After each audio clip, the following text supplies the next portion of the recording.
Hey everyone, welcome back, and coming at you with another game review. Once again, I have it right here with me. I would show it to you, but of course I can't because the screen's black right now, for some reason. Yeah, and today I'm going to review, as you can probably tell from the title of this video, Naruto Ultimate Ninja 3. The third third game in the ever so popular, for a very good reason, Naruto Ultimate Ninja series. Minus the Ultimate Ninja Heroes games.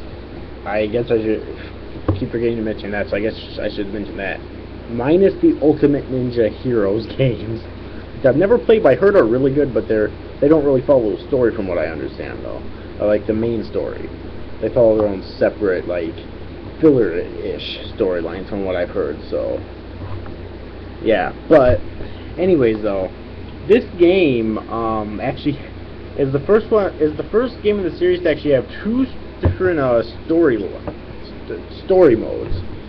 Alright, I forget what the two story modes are called, but there's one that follows the main story with the different arcs. Right, so you have the Land of Waves arc, you have the Chunin exams arc, you have the Getting Training arc, then the Land of Waves arc, then the I believe it goes straight to the Hidden Leaf Destruction arc, and then it's like the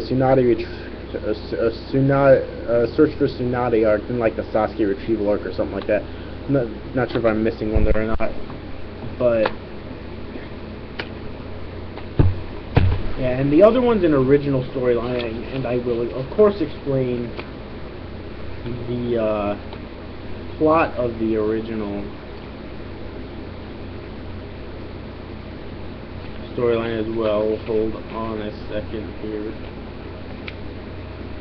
Okay, yeah, basically, the plot of the original storyline, because you can probably, I'm gonna talk about the storyline that follows the actual canon material very little, because you can probably pretty much guess what that is, but the original storyline is basically about Tsunade.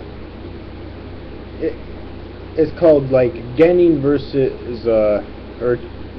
Jonin versus Genin, in the sense that there's a competition in the leaf about Jonin versus Genin, and Genin are getting a blue crystal which is worth 1 point, and each Jonin gets a red crystal which is worth 2 points, and you have to fight each other. Either you can fight people of your own rank or that's not of your own rank to gain enough crystals to gain enough points, and once you get enough points you can face in the Chunin exams finals arena for the final fight, which the two with the highest amount of points will end up fighting each other for the grand championship. Alright, and of course you could probably guess, Naruto ends up making it there, fighting against Kakashi, I believe. However, if you play the game to a second time, that or you play that mode to a second time, because you click on it again once you beat it, it'll start all over again. And that fight will still happen again, but there'll be an additional fight in which Naruto challenges Tsunade for the rank of Hokage, and even though obviously you win the fight, in the end Naruto loses, but Tsunade decides to be a dick to him and give him the position to show him just how difficult being Hokage can be for one whole day. Alright, which is actually really funny. So that pretty much sums up the that. Alright,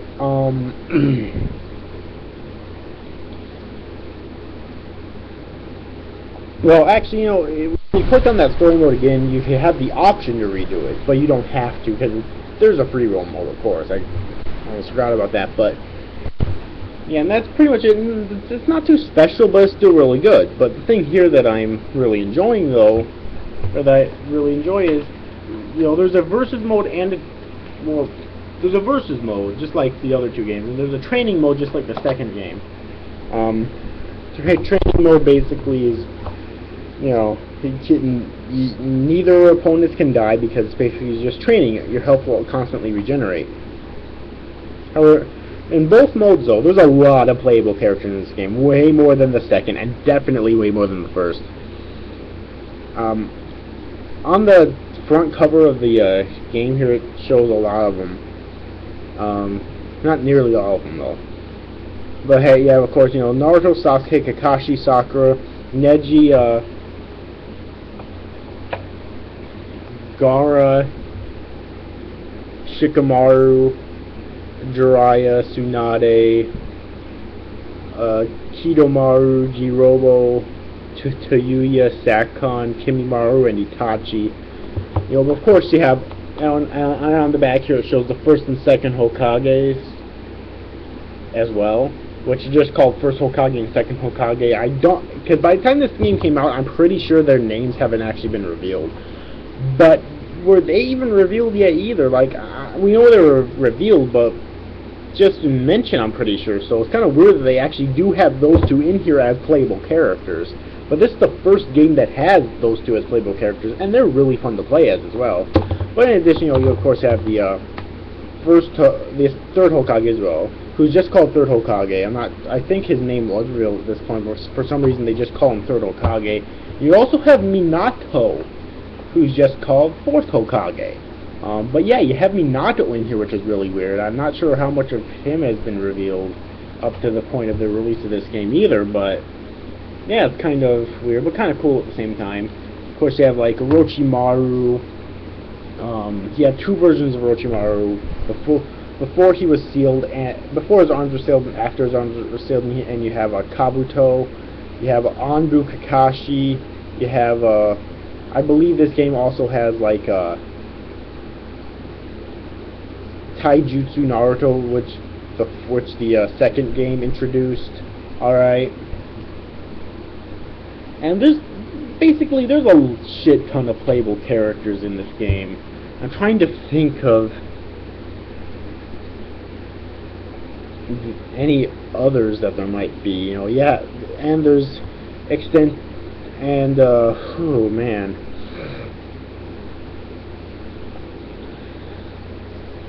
And I can't really think of any other playable. Oh, also there's also a of course Hinata, I forgot to mention her, and Kiba, and Shino, and Kurenai, and Asuma, and also and Choji and Ino, and also there's the Konohamaru Ninja Squad, which is basically Konohamaru, Udon, and Moegi all together as basically as one, as if they're like one playable character. All right. And I know there's others. Yeah, there's a lot of playable characters in this game, so really you shouldn't ever actually get bored in terms of trying to find new characters to play as, because there's so many of them. Like there's Guy also, and Lee and Tenten. Alright, and Anko's a playable character in this game, which I don't remember if she was a playable character in the second game or not, but I know for a fact that she is in this one. Alright, and yeah, basically there's just a lot of playable characters. I still can't believe that Hanabi, did I mention Hanabi yet? Well, yeah, she is one. Still can't believe that she is one. Like, well, how much about her has been revealed at this point in the release of this game? So yeah, they basically tried to include so many playable characters. But I just think it makes the game all the more better. Now, in the free roam mode, there's lots of side missions as well. Lots of side quests. They basically talk by talking to either random characters or a lot of the other main characters or supporting characters. Alright, and there's a lot of them. It'll take you a long ass time to complete it 100%. I finally did, but it took me a lot. There's a lot of content in this game now. I did mention before that it's not a huge deal that the story that they created for this game isn't anything too special, because it was still fun, and I still stick to that. Alright, it was still fun, but at the same time, I do kind of wish that they tried a bit harder with making it a bit better, and making it maybe longer and having more twists and shit, because I don't know. I mean, from a Naruto game, I would just expect more. Considering this is Naruto, right? I would just expect more. and I was very disappointed in that regard. Also, Tamari and Conqueror are playable characters. I forgot to mention that as well. Yeah, as soon as I think of any others I didn't mention before, I just mention them, you know. But yeah. Anyways, so yeah, that's probably my biggest complaint about this game. Also, even on the hardest difficulty, the fights are way too easy, I think.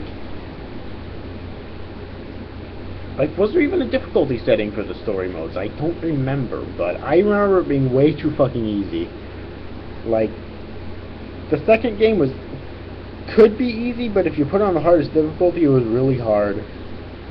This game definitely dumbed down the difficulty, and I do not like that about it at all. Alright. However, I still think that this is the best game out of the original three. Like, I absolutely adore this game. I think it's great.